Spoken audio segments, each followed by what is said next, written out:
more house murders. They had abducted 5 women aged between 15 and 31. All of them were raped and murdered, except for their 6th victim, who was able to escape after a couple days of being kidnapped. Quote, we've tried to tell her that she has to let go of Valerie because the law says so, but it's like talking to a brick wall. I have a letter. Ooh, and I'm going to read it the way it's written. Okay, do it. Quote, now that you're gone, I cannot breath.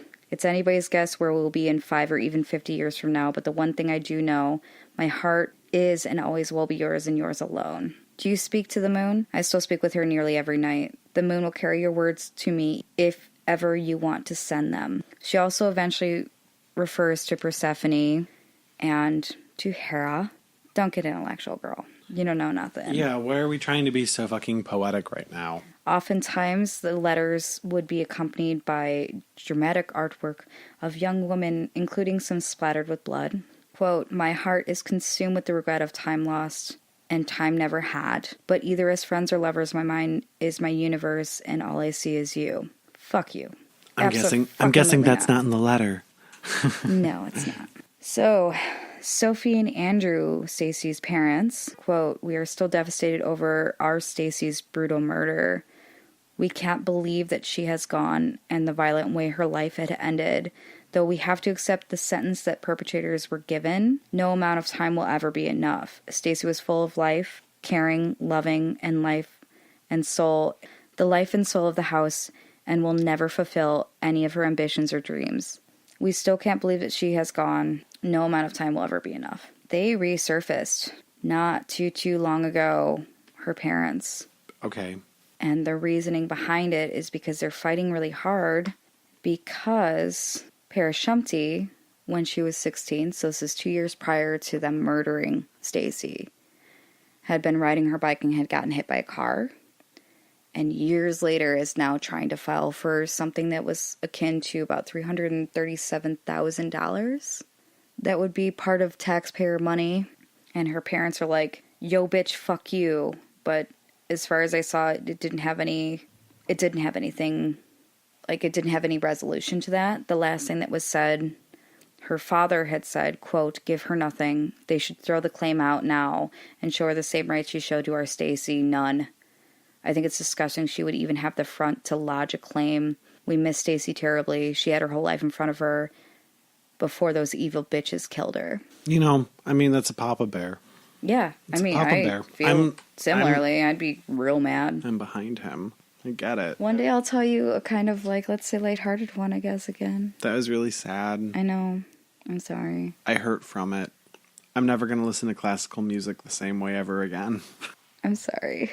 Okay, so we're going to do this paranormal thing. Mm-hmm. This is a location that I have heard about in passing, but I truly did not know anything about it. I was like, okay, well, I've seen people who I generally really like make a big fuss about it. And so I was like, okay, I'm going to dig up all the information and I'm going to do a story about it. So tonight we're going to talk about Malvern Manor. Okay. Are you familiar? No, I don't think so. I just want to preface this story with a statement about how we can actually visit it. We can go there and we can either do an overnight investigation or we can take a daytime tour. But because it's in Iowa, I feel like it would be worth it to just spend the night. Yeah. Yeah, absolutely. So Malvern Manor was built in the 1800s and it was originally constructed as the Cottage Hotel. And it catered to people who had been traveling across the country by railway. Mm-hmm. Apparently, the hotel did really well, and it was booked up on a fairly regular basis. It was booming. You said by railway, so my assumption is that it was real close to that station, so they probably had prime real estate. Yeah, absolutely. You're in town, need somewhere to stay. This is a great place to stay. Like I said, it was booming. Yeah. It's a cool place to be. It wasn't a no-tell motel or a 4-hour nap place.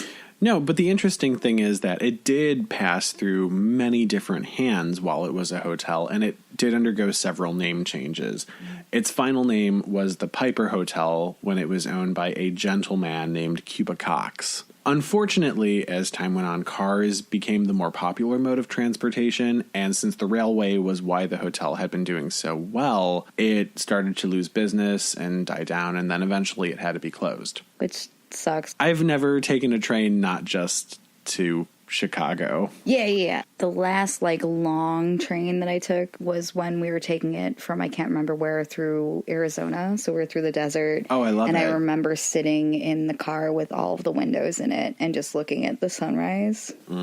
Oh, so pretty. But this is Iowa, so... it's like driving through Illinois, let's be fair. Yeah, you're going to see a lot of gas stations and... Flat. Yes, some fields of corn. So in 1956... it becomes a nursing home named the Nishna Cottage. It continues to function that way until about the 1970s when it gets shut down by the state of Iowa because they've deduced that the hallways are too narrow for them to roll beds down. Okay. So they can't really be a nursing home if they can't transport people on their beds from different rooms. Which, to be totally honest with you, when I read that, I had already watched a video of one of the co-owners doing a walkthrough of Malvern Manor, and when he was walking through it, I thought the hallways did look super narrow, and I was getting claustrophobic just watching it. Yeah, especially you with your albatross arms. I'm a individual who is claustrophobic in general. And I could totally see it not being able to push beds down these hallways. And it's an old building too. Yeah. Whereas I'm a mouse, I just smush myself in areas that I shouldn't be in. So that happens. It can't be a nursing home anymore. But there's this woman named Geraldine Reed who had worked there when it was a nursing home, and she's apparently quite sweet. So Geraldine and her husband, they go ahead and they purchase the place, and then they turn it into a home for people who were intellectually disabled. Okay. Or people who had struggled with addiction, or anything really. It essentially was a group home for people who needed a place to be and needed to be taken care of. But people who are able-bodied enough to be able to, on their own volition most of the time, to go down the hallways. Yes, exactly. So they could get up and move about. And they saw a whole myriad of cases come through there. Right. This was like her baby, essentially. So what happened was she had lived on site. She moved into a trailer home that was put onto the back of the property so that she could be available day or night. Like the one with all the cats that live in her giant mansion? Do you know what I'm talking about? No. Okay. There's a woman that lives in basically a trailer home behind her gigantic mansion, lets cats run all over her mansion. It's great. No, this was not like that. But I think it was really sweet that she did that because she wanted to always be available to help and take care of these people anytime, day or night. She was always there. So anyways, she was apparently a real sweet lady. From the things that I read after they had purchased the property and moved in and started running it, her husband had died shortly afterwards, leaving her to do all of this on her own. Oh, that sucks. And she was an older lady too. Yeah. So when Geraldine is 87 years old, she cannot financially keep Nishna Cottage running anymore, and she's basically forced to retire. Boo. Boo. Champagne break. Champagne. After Geraldine is forced to leave, and this is no longer her business anymore, there's a man who takes it over, and he is apparently not well liked around town. I was waiting for that to be the comment. And he does take over for a hot minute. And that situation is pretty quickly shut down because he apparently was quite abusive. Oh, good. Yeah, super duper. Yes, both verbally and physically. He also was a thief, and he would steal from the residents he was supposed to be taking care of. Cool. Dick. The interesting thing about that is that I could not find his name, and I looked very hard for it. Maybe he paid to remove it. From what I understand, though, and this had been mentioned a couple of times, people are still very sensitive about sharing a lot of the names associated with Malvern Manor because a lot of the families still live in town. Well, I'd be pissed too. Yes. Hunt him out. And Malvern, Iowa is not a big town. It's a small town. Yeah.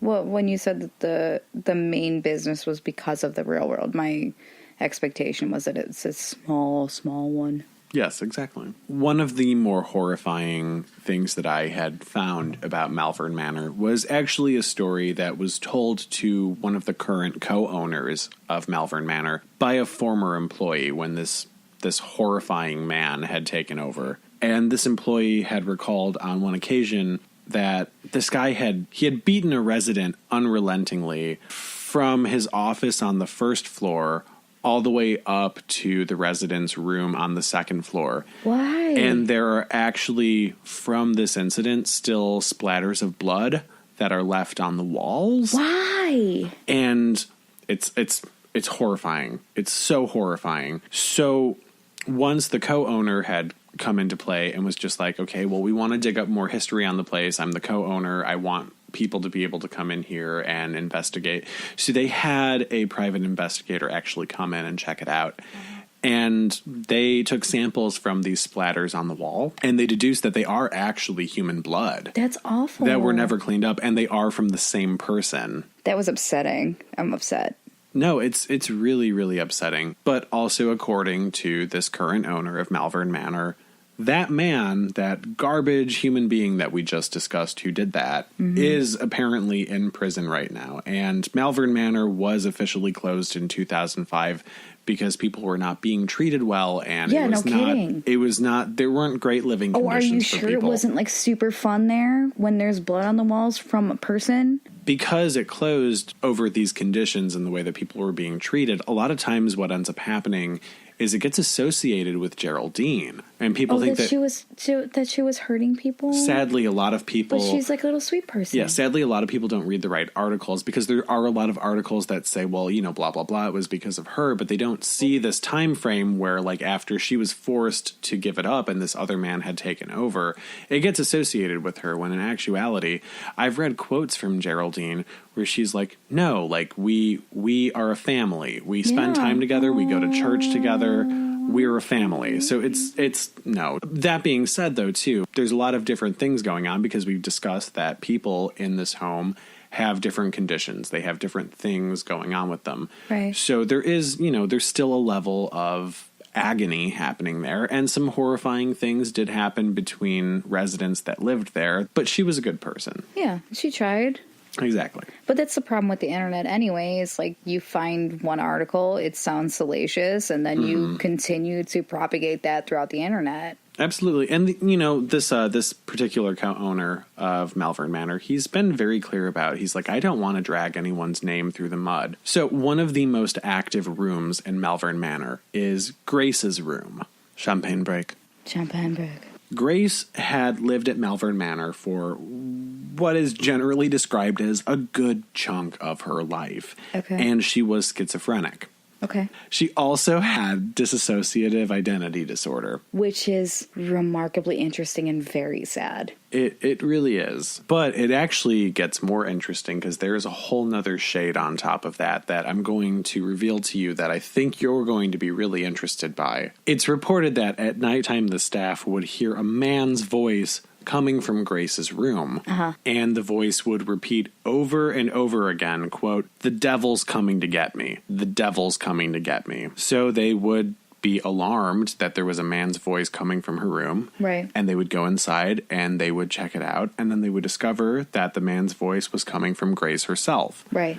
So that was how they realized that this male voice that was coming out of her body was what they believed at the time to be one of her multiple personalities. Okay. Well, you're saying believed at the time. It's pretty widely believed that this was one of her personalities because she had the dissociative identity disorder. But there are some people who come from a school of thought where they think that there was maybe something more sinister at play. That's not the popular belief, but it's an idea. It's Right. floating The around idea out is that there. she was possibly possessed, I would assume. It's not popular. It's not in fashion right now. Oh, gosh.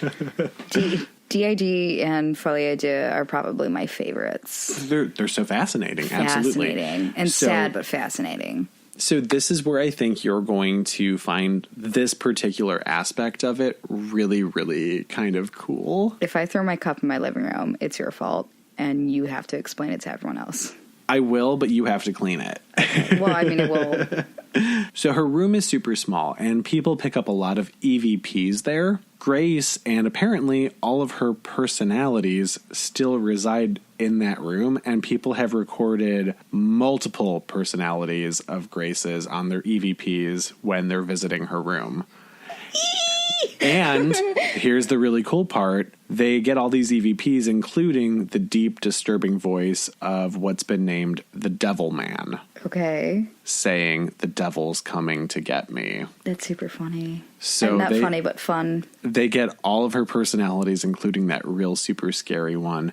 A lot of people also say that when they're in Grace's room, they feel like they're being watched, which is, you know, when you're in a haunted location, that happens a lot. But, right. But it's like the standard. It's like somebody is